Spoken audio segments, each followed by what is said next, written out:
traveler.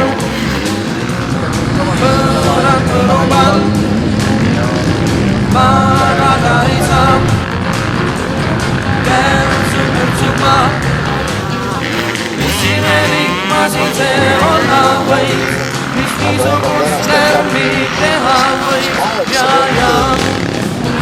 Ja, ma möödan terve päev, magama siis lähen, kui tundseid tunne mul.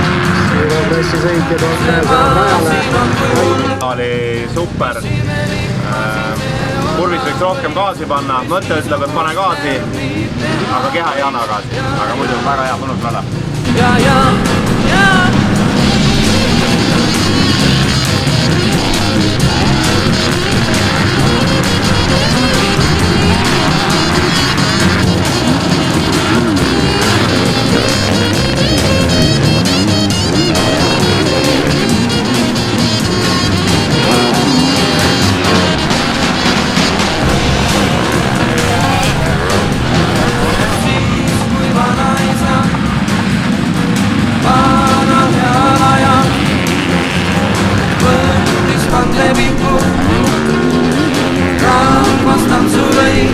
Seinaks tuleb räigelt panna gaas peale ja minna läbi seina nüüd alt augu.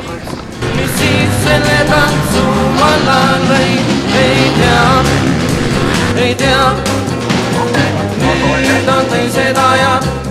Jah, täna siis päev Võnnu Krossirajal tehtud, et uus rada, ühe korra sai siin trenni tehtud, see kurvid meelde jäetud, tipp-top päev selles mõttes, et rada oli ilusti ette valmistatud, vahepeal ka vihk kastis natukene, et täitsa nautisin oma sõitu, et sain kõikides siis sessioonides number 1 ette, et nii kvalis ja mõlemad sõidud, et stardivõidud tulid ka, sain ees minema, sõidud olid mõnusad, suhteliselt mugavad, et ikkagi pingutasin, aga nagu otseselt keegi nagu ei survestanud nii palju, et peaks mingi ekstra riske võtma, et mõnus oli sõita, konkurents oli hea ja et võid täitsa päevaga rahule jääda, et uus rada ka tehtud ja loodetavasti see rada saab nagu kalendris olema iga-aastaselt, et täitsa mõnus on siin võistelda ja suur tänu kõikidele, kes mulle kaasa elasid, toetajad, perekond, et mõnus päev, lähme siit edasi.